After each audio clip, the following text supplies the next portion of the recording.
Actually me this morning because we have reviews at 9 a.m. So I'm trying to take this at the School of Architecture, and they were like, "Who is this crazy person coming in and at 6 a.m.?" Oh my God. That's interesting. That's funny. So, okay, we're starting. We started a live stream. We are, yep, we are live. Here we go. So we can,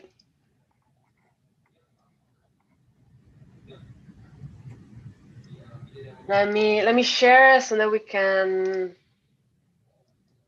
discuss briefly the submissions um, from yesterday as assignment.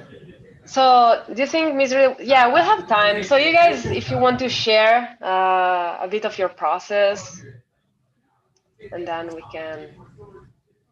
Yeah, that sounds good. Yeah, just like yesterday, maybe we can have the participants sort of, have a quick, concise discussion, and then we can move on from there. Also, what's interesting is a lot of you guys have used sections, which would be great to sort of talk about more than anything the limitations of a milling setup. Uh, because typically what happens is if we have undercut geometries, that doesn't work with CNC milling, and that's something we realize only once we run the machine. So I'm really hoping we can do justice to this process. But yeah, feel free to just drop in your comments or your challenges when you're trying to sort of export your geometries and creating toolpaths. Can we have Muhammad? No, maybe not, but one thing that I wanted to say about this. So I went through the submissions, and I feel that you guys already sort of deployed this approach of, like, creating a small scale element that could be organized and, like, with a, like, larger strategy in architecture. So I think really going toward the last assignment, you can start, if you want, from this work that you have done, and maybe expand the documentation. It's like really the goal was really try like to develop for a robotic process one element, one unit, and then to imagine it, like in a way, like how you would assemble it. Or this could be even, like, imagine as the process to produce the scale model of, like, a study model for something, like for an installation way bigger. So, like, you have, i think I think you already have some elements, some ideas here that can be just advanced in the direction of the final Yeah, definitely. And assignment. also how we're slowly approaching like architectural scale. So we can almost in a way sort of visualize like larger concepts. So it's great that you're heading in that direction already. Yeah. Could I explain this? Sorry, guys, to bother you. Oh, sorry, This you're was here. mine. Sorry. Okay. Absolutely. Go Yep. ahead. Yeah, so this is mine. So I was thinking about creating, like, using CNC milling. You can do two things. Either you can do texturing, or you can create like a mixture of synclastic and anticlastic curvature. And right now I'm working within that area where I'm creating, reconfigurable mold for concrete. I'm working into this same sector. So I was like, why not to compare this technique and check, like, how much potential does it have compared to the adaptive molding. Uh, so yeah, that's why, like, I Yeah. came up with this design, like taking one tile. The idea was like, take one tile and you can organize it in different orientation to create the pattern however you feel. Like, so this is one module, and it is designed in certain way that it can, like, can be inserted, and you can, like, stick it like side to side to create a nice elevation as well. So here, like, in the entire slide is showing the curvatures only, but if you go to the next slide, Sorry, I went to the end. the third one. By So the next here, slide. like, Yeah. Okay. it's the same surface, but the first one is showing the top part when you put like a foam, how do you cut the top part, and then the top part will be reversed, and then you will cut the second part. So you will get that jump, that thing. Like as far as like I think, I don't know, is it gonna be No, like it's that or not? yeah, no, absolutely. I think it has a really interesting weaving quality to it, especially the first slide on the left, that image which shows a lot of panels sort of coming together. So I think we're also jumping into that realm of like layering as a way to sort of convey depth, which is really amazing to see. Right. Absolutely. And to me, and I'm starting to see through these projects also, a very specific application in terms of now, I think we're starting to have a sense of what's the most convenient and effector for a specific process to achieve a specific geometry, right? Like for instance, in this case, it's hard to imagine at least like working with one piece and to implement this through outward cutting. So it's really interesting how you are like tweaking the geometries, and then we can talk about what's the most effective way to customize production.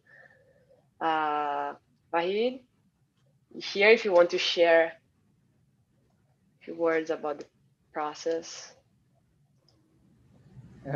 Yes, I do Let me come back. that practice. Yes, I put each concept on the GIF. One thing my concept put come from waves when the rock fall into the water.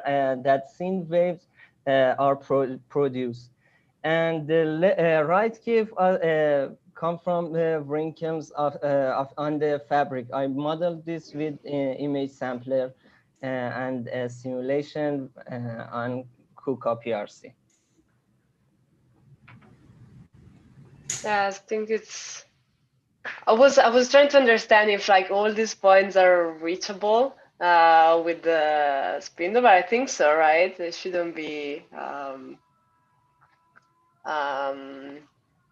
any. Yeah. I mean, again, back to this concept of like just imagining this. Maybe this kind of geometry that you developed is suitable for subtraction or addition. And then in there you can go from there, right? Like if your concept works toward optimization of the material, then in that case you can imagine this like divided into layers, contouring this surface, and then produce it with an additive technique. Or if like you have some, like you want to work with foam, and it's worth it to try with a subtractive process, then you can achieve some of the same results. But again, like the constraints and potentials, and trying to find really the best approach. Well, awesome. That's It's 3D perfect. 3D pattern. Hi, that's mine. I wanted to show a discrete architecture somehow, and to use different or organizing differently the models to reach different results. And also, I think this model have a great potential since there's the same code for top and the bottom of the model. So it's really a great optimization, I think. And also it could have more circles, and it could be longer, and that's it. It almost has like this earthen clay vibe to it for some reason. So I'd be curious to test the same geometry with both subtractive and like 3D printing clay, or even concrete for that matter, because it has a really, and a part of me also thinks a geometry like this would have great acoustic properties if it was like hollow, and just how vernacular architecture could be sort of rethought in a digital way. Yeah, you should definitely pursue that and explore all and exhaust all possibilities of the geometry itself, because it can have so many different variations. Yeah, and it's interesting to see how in like 3 examples we have a range literally like from one component that could be assembled, like, yeah, 3D, but like I don't know why I was imagining that as a scale model of an installation, and then examples of topography, and then like we make our assembly unit even more three-dimensional, and to see how we can really explore. And again, going back to this notion of at least that's how I'm seeing this, but maybe Jonathan, you can tell us more how we should interpret this. No, yeah, that's right. The idea was kind of to generate a sort of topography-like surface, starting with a pretty standard grid and then manipulating it with an attractor curve and randomly offsetting the points in the z direction. Yeah, and I think very balanced geometry. Sorry, I tried to go a bit fast. I saw that you guys many of you had this approach, and I think it works pretty well. You can imagine this really as a like study models for possible occupation of architectural forms, or you can even imagine these as like facade elements, really like units that you can assemble. And as Miser was mentioning, that really could have specific like properties in terms of like aesthetics. You might want to touch these elements, like if they cover one wall in a room, or they could have just a dress sound in a certain way. So like there's again many opportunities that arise from. And what's great about these gray renders is we're all imagining different materials. So I think that conversation is open to sort of interpretation and being super subjective at this point. Yeah, we were imagining clay out of this, and maybe, I don't know, I'm imagining this PLA or ABS. Yeah, it's very interesting to see how just to have a hint of the texture from the model, and then you can have really like different feelings based on yeah, your personal knowledge, or how it really what kind of suggestions these elements give to you. Please drop your name here so that we. Yes, I forgot to do that. That was mine. I was seduced by these kind of patterns that we can achieve with this tool. And I was trying to go for a non-linear contouring. So I made these kind of lines on a loft that you can control with curves. Well, putting the number of lines, you can do this kind of toolpath and create this pattern that is changing the way that looks with the amounts and the proximity of the passes of the tool. So I'm happy with the with the result. I was a little bit inspired by that image on the next one. That, but as you can see, the left one is kind this linear contouring with the toolpaths, and mine is curved. But I was I went with plain, and this will be nice to be done with non-planar surface too. But it went great, so I'm happy with the result. I think it's very successful. Well, first of all, this could really be, guys, like an example of final submission in which we see like the application and the base idea. But also, I think in here is successful the way you are showing the process in terms of really understanding what's going on with the end effector, with the tool, and the effect on the toolpath.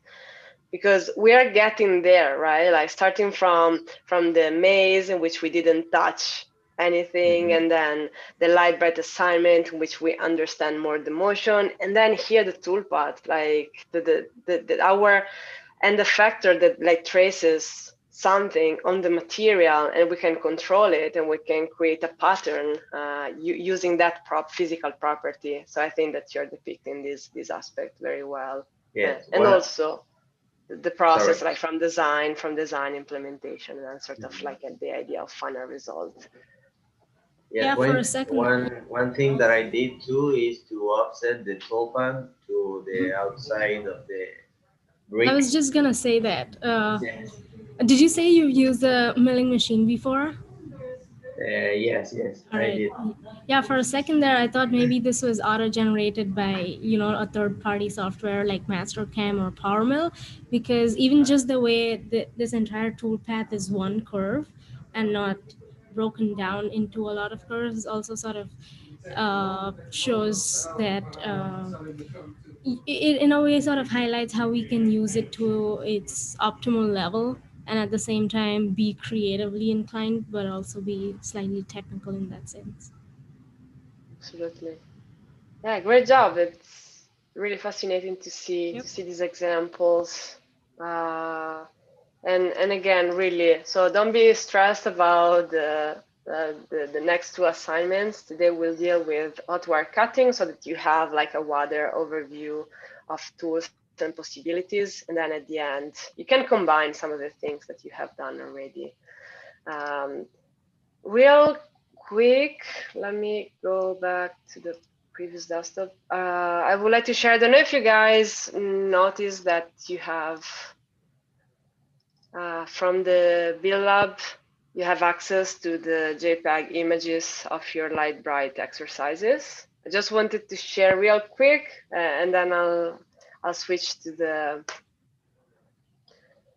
description of the assignment so that you can see now some of the results, some of your scripts being run by the robot. Check them out. You might want to do some. Oh, that's a very nice image. You can do some post production in Photoshop. I think that if you change the luminosity of this, you will be able to see the robot behind. More examples. So these images are for you. Hopefully you're excited about this by the fact that we manage this process remotely. Some of them are more blurry. I don't know, Emily, did you guys process all of the scripts already? Yeah, we were able to get through all of the scripts that we got. But some of them, like in the ones where they were a little blurry, for some reason, even as much as we focused the camera, it wasn't focused. So it was like a motion blur that was with the light. We couldn't figure out why. Well, yeah, so I assume there would be some sharpen actions in Photoshop will be required. We'll see. Anyway, I think those are great images. So thank you guys for the submissions and Yeah, the big good use kudos of to Emily and Jeff for documentation. pulling it through. It's amazing how we're all working across different time zones and you guys managed to pull through all the scripts. Thank you, Emily. And I don't know if Jeff is with us, but fabulous stuff. Yeah, really, really. So thanks a lot, guys. So that's it. You find everything up there. I downloaded the folder, but it's accessible to everyone.